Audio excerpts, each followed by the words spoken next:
My name is Loulewa and I'm a fourth-year medical student at the University of Balamand in Lebanon. And today we're going to be talking about one of my personal favorite topics, which are personality disorders. I would like to start off by thanking everyone who joined, and I hope you enjoy, and I hope that you learn from this. And if anyone has any questions, we're going to leave a couple of minutes towards the end for you guys, okay? Let me know if you guys can see and hear my screen.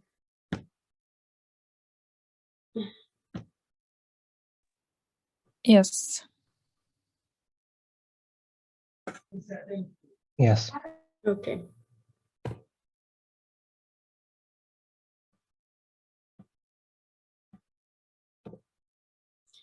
Okay, so to begin with, a personality is the combination of thoughts, emotions, and behaviors that make someone unique, and it's the way that you relate to and understand the outside world. So there have been many theories about whether what are the factors that help in development of personality, but they all have come to the conclusion that it's multifactorial. It could be genetics, environmental, and many different things. And on the contrary, personality disorders, they are a group of disorders in which a person has an unhealthy way of thinking and behaving. And these people usually have difficulty recognizing and relating to situations and other people. This usually interferes and causes significant problems in many aspects of someone's life, including their academic, their work, social, and personal life. So regarding the prevalence of personality disorders is actually 9.1%. So we have three different clusters of personalities, and I'm going to begin with the first one, which are the cluster A personalities, also known as odd or eccentric. So the first one being paranoid personality. By definition, paranoid personality disorder is a mental health condition marked by a pattern of distrust and suspicion of others without adequate reason to be suspicious. And it's mainly found in teens to early adulthood, and the prevalence is about 0.5 to 4.5%. So the risk factors are actually being female, low socioeconomic status, regarding the race being Black, Native American, or Hispanic, and regarding the marital status, either being widowed, divorced, or never married is actually considered a risk factor. Regarding the DSM-5 criteria for paranoid personality, it is a persistent distrust and suspiciousness of others such that their motives are interpreted as harmful, and they are indicated by 4 or more of the following symptoms. So the person usually suspects without any evidence that other people might be using, harming, or deceiving them. Second, they might be preoccupied with unjustified doubts about the loyalty or trustworthiness of people in their lives. These people usually find difficulty confiding and trusting in others due to the unjustified fear. They have an intense fear that this information that they might disclose could later on be used against them. They also might misinterpret harmless remarks or events as having a hidden harmful meaning. They tend to always hold grudges, perceive attacks on his or her character or reputation that are not apparent to others, and they are quick to react or counterattack. Tend to be suspicious that the romantic partner might be unfaithful, often without any reason or proof. And B, does not occur exclusively during the course of schizophrenia, a mood disorder like bipolar or depressive disorder with psychotic features, or another psychotic disorder, and it is not attributable to the physiological effects of another medical condition. Regarding the treatment, you'll notice that the mainstay of treatment for all personality disorders is actually therapy. In this specific case, psychotherapy, cognitive behavioral therapy, or dialectical behavioral therapy, which focus on increasing the ability of the person to trust other people and to improve social interaction and self-esteem. Pharmacotherapy, we don't have any FDA-approved drugs for this personality disorder, but in case the person might suffer from either depression or anxiety due to their condition, they might use an anxiolytic, antidepressant, or sometimes antipsychotic if the symptoms are severe enough. For the second personality disorder, we have the schizoid personality.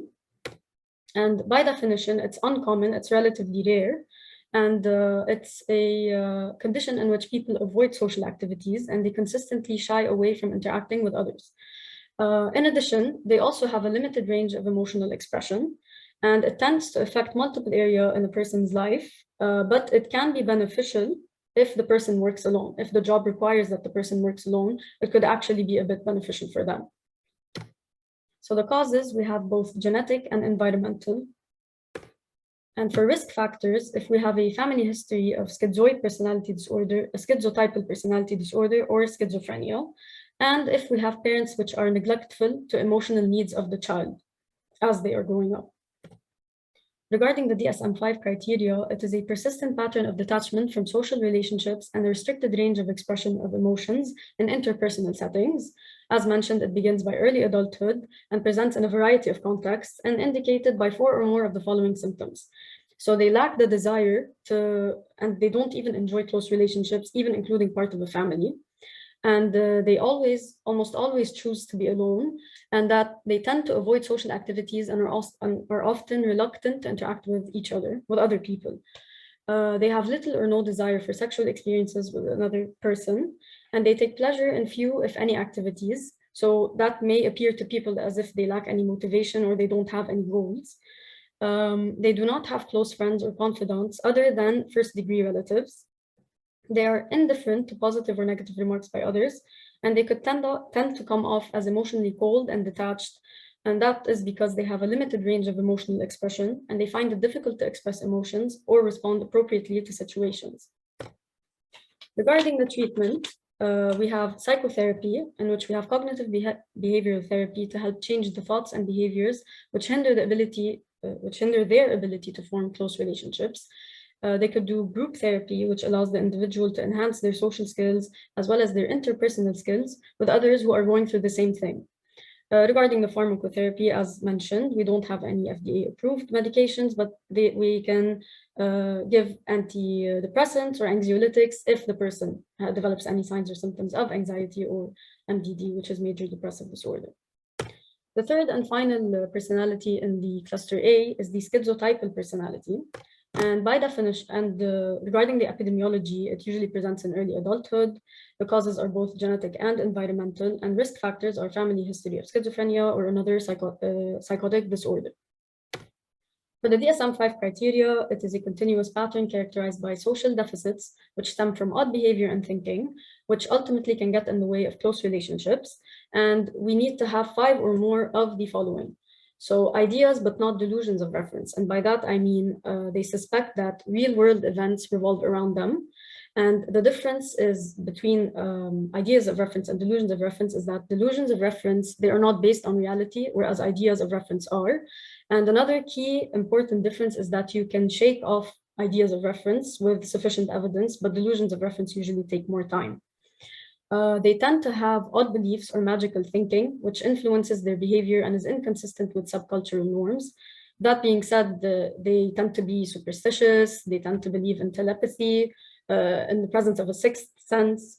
And usually in children, they tend to have bizarre fantasies. That's what usually people notice. They have unusual perceptual experiences, including bodily illusions. And by bodily illusions, that means they feel like they cannot control a part of their body, or like as if a part of their body is not theirs.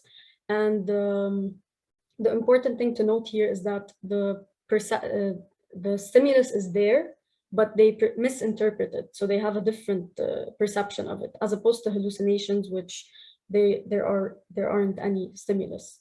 So they tend to have odd thinking and speech. They tend to be suspicious or have paranoid ideation.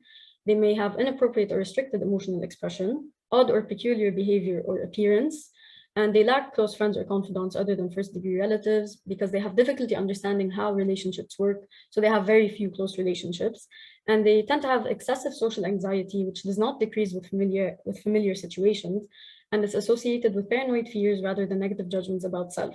So the problem with this is that because they have difficulty responding to social cues, so they tend to avoid social situations, and that's why.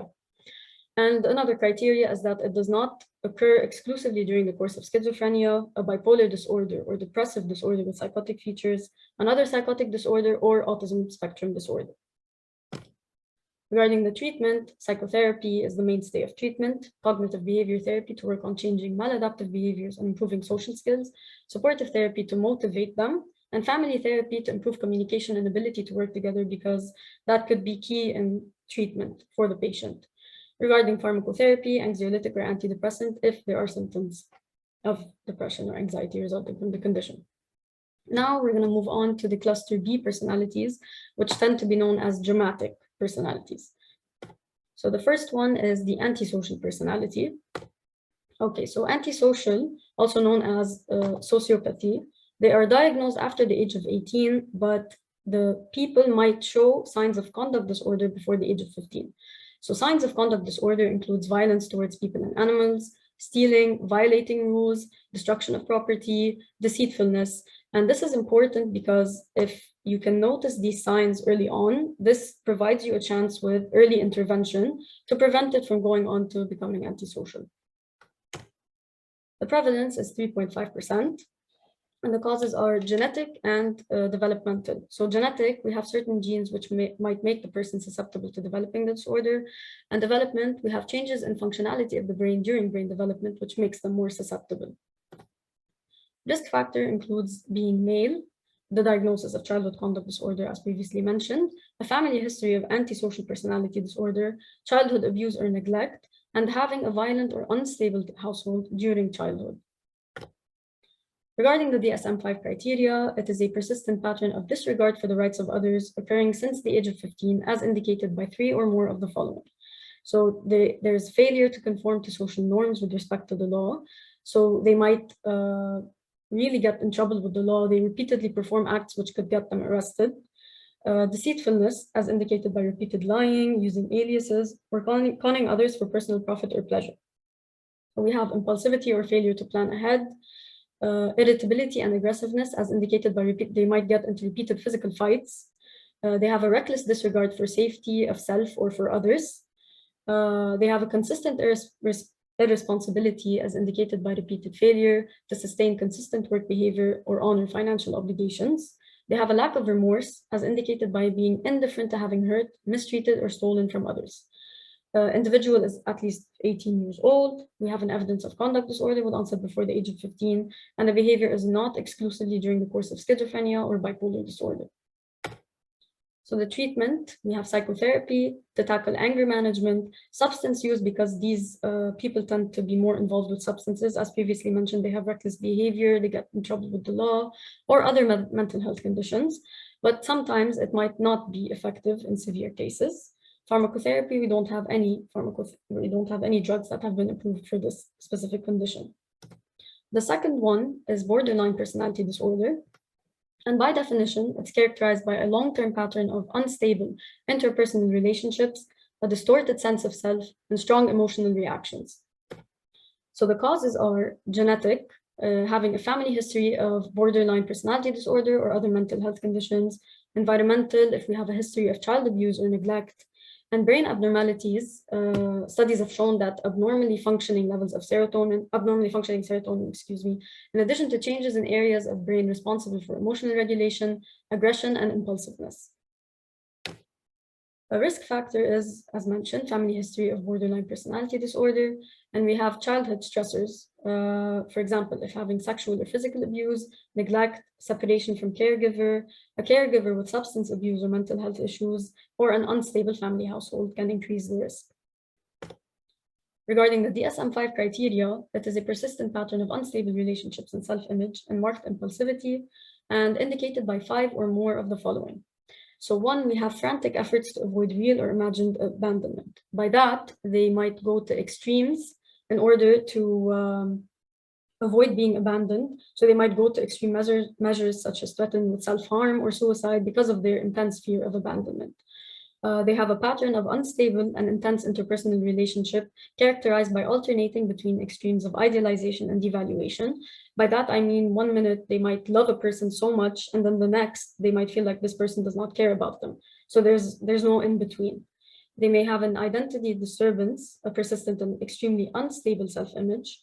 They may be impulsive in at least 2 areas that are potentially self-damaging. For example, they may engage in risky behavior like gambling, reckless driving, unsafe sex, binge eating, drug abuse, or even self-sabotage. For example, like quitting a job for no reason, even if it's a good job, or ending a healthy relationship. Okay, and they may have recurrent suicidal behavior, gestures or threats, or self-mutilating behavior.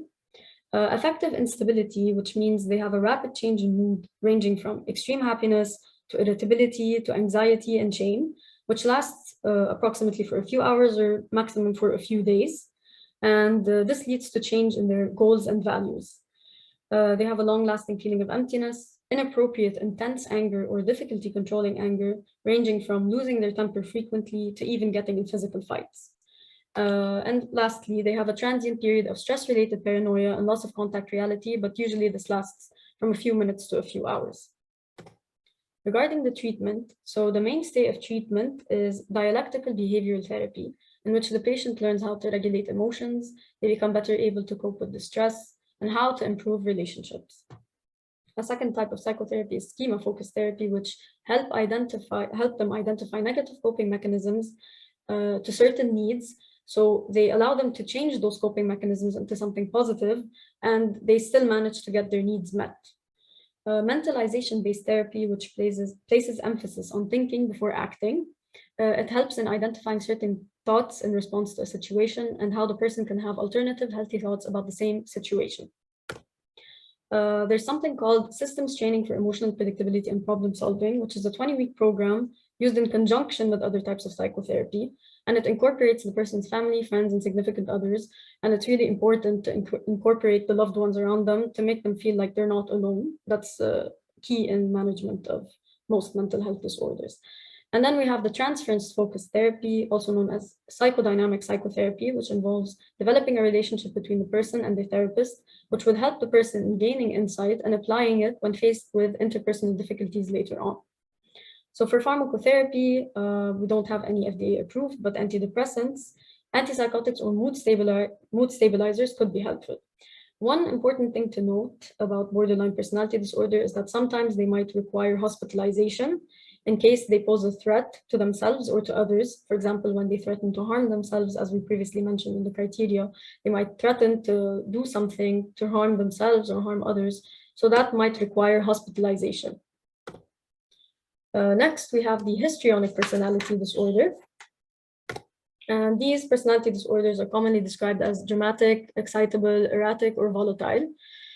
Specifically, those people, they are typically characterized as being flirtatious, seductive, charming, manipulative, impulsive, and lively. The prevalence is 1%. And regarding the epidemiology, it presents in late teens to early 20s. And more women than men are diagnosed, but that's not because it's more common in women, but because it is due to the fact that it's underdiagnosed in men.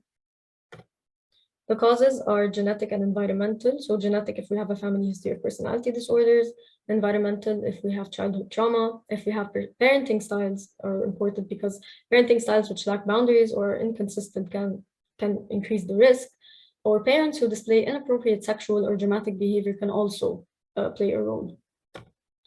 Regarding the criteria, we have a persistent pattern of excessive emotionality and attention seeking. And it's indicated by 5 or more of the following. So they tend to be uncomfortable when they're not the center of attention. It tends to be really a trigger for them. They tend to be seductive or have provocative behavior. They have shifting and shallow emotions. They use appearance to draw attention. So they might wear revealing clothes. They might wear bright colors. They're impressionistic. They have impressionistic and vague speech. Dramatic or exaggerated emotions. They're suggestible, which means they're easily influenced by others, and they tend to consider relationships more intimate than they actually are. Additional symptoms might be that they speak dramatically and they have strong opinions about certain topics, but they don't have facts to back up these claims. And they tend to like, or they tend to need to be praised, or else they would get bored. Regarding the treatment, we have psychotherapy, which helps clarify the motivations and fears related to their thoughts and actions, and helps teach them how to build a healthy relationship with others. We have group therapy, and that's important because it can help someone with histrionic personality disorder to see their own behavior reflected back at them. The psychodynamic psychotherapy, which places the focus on the psychological roots of the emotional distress. And this helps the person tackle problematic patterns in their relationships by allowing them to reflect on their actions. Supportive psychotherapy involves examination of relationships and patterns of emotional response or behavior, which aims to improve symptoms, self-esteem, and coping skills. Cognitive behavioral therapy, in which they will understand how their thoughts affects their actions. And the main goal of this is to unlearn the unhealthy patterns of thoughts and behaviors and learn how to adopt better ones. So pharmacotherapy, we don't have any FDA approved, but we may use anxiolytic or antidepressants if needed. Finally, we have narcissistic personality disorder regarding this cluster B. Narcissistic personality disorder is characterized by a lifelong pattern of exaggerated feelings of self-importance, an excessive need for admiration, a diminished ability or unwillingness to empathize with others' feelings, and interpersonally exploitative behavior. Tends to affect more males than females and begins in teens or early adulthood. So the causes, we have genetic, we have environmental. Environmental meaning child relationships with either too much adoration or too much criticism that don't match the child's actual experiences or achievements. Risk factor would be overprotective or neglectful parenting in genetically predisposed children. Regarding the DSM-5 criteria, it is a persistent pattern of grandiosity, a need for admiration, lack of empathy, and indicated by 5 or more of the following. They have a grandiose sense of self-importance. They are preoccupied with fantasies of unlimited success, power, brilliance, beauty, or a perfect partner.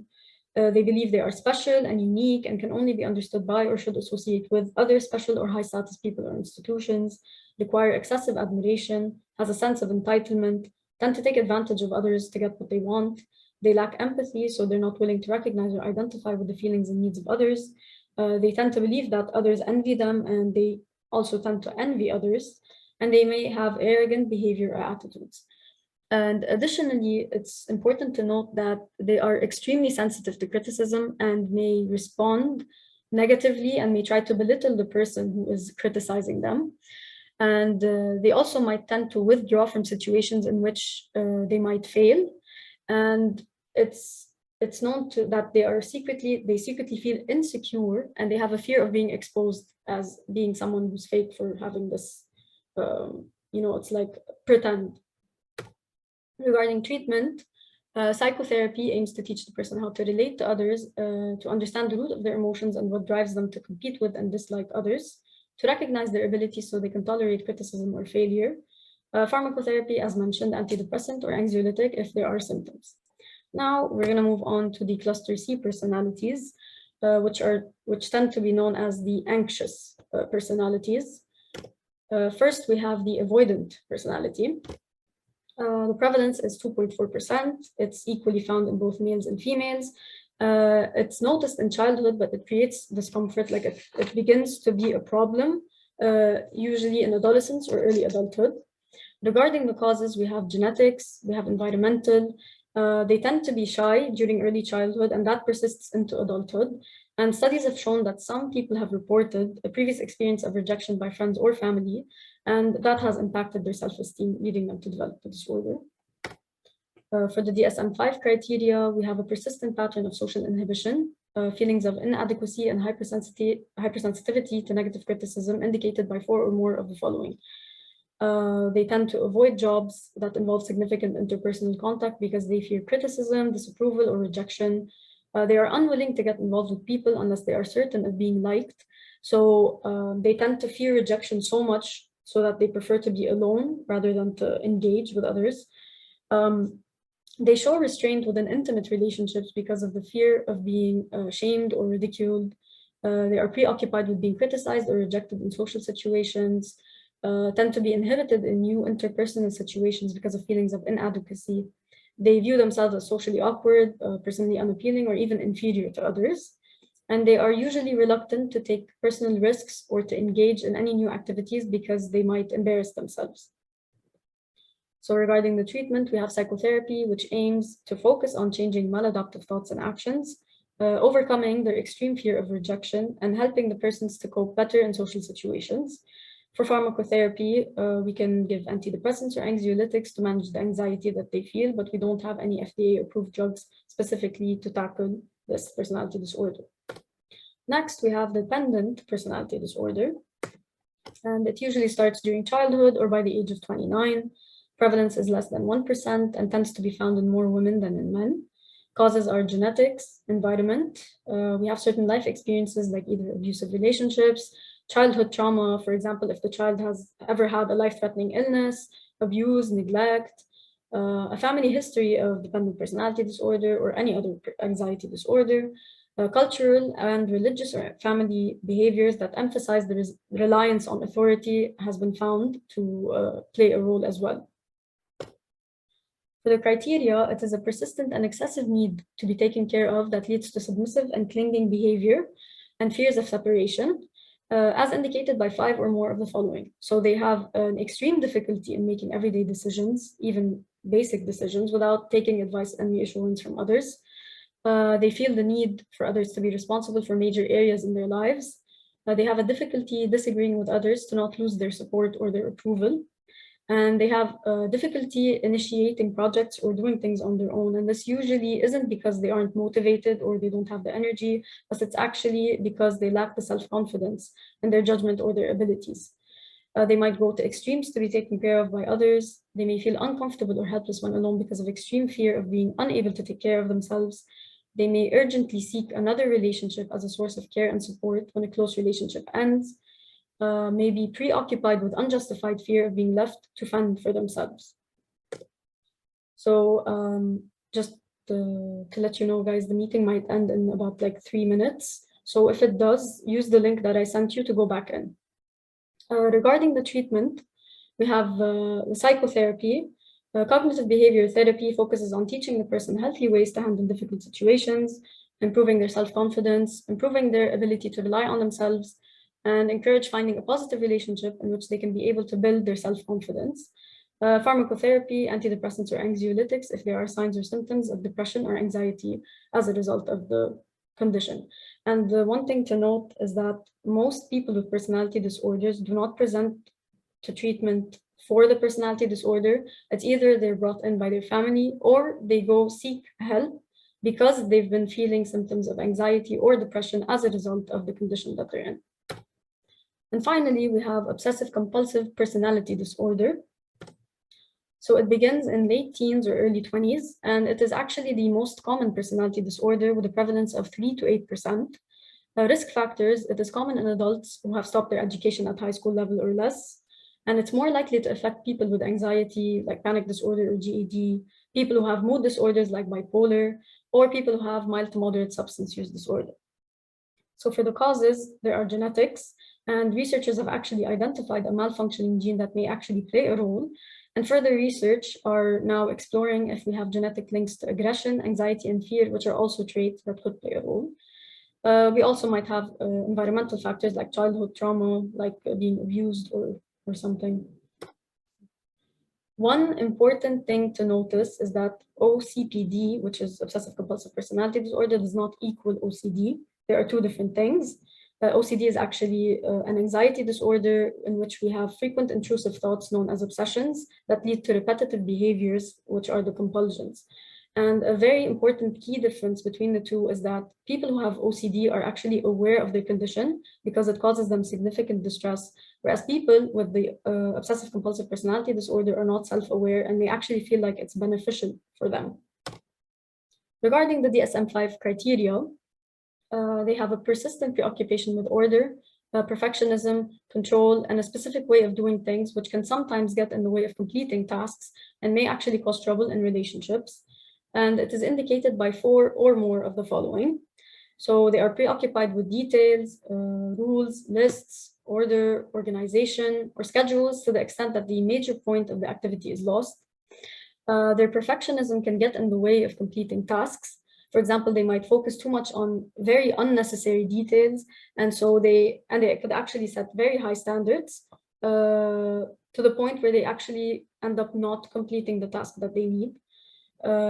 They may be too devoted to work and being productive to the point where it leaves them no leisure time for activities and friends. They tend to be rigid and stubborn in their beliefs and values, so they're unwilling to compromise. They might find it difficult to throw out broken or worthless objects, even if there's no sentimental value for those objects. Like, for example, something that does not have a sentimental value, like a phone or something like that. And they are reluctant to work with others unless they do things exactly their way. They tend to not spend money on themselves or on others as they believe they should, hide the money for future catastrophes, and they also tend to be rigid and stubborn. Regarding the treatment, we have psychotherapy. So psychodynamic therapy allows the person to reflect on their maladaptive relationships and behavior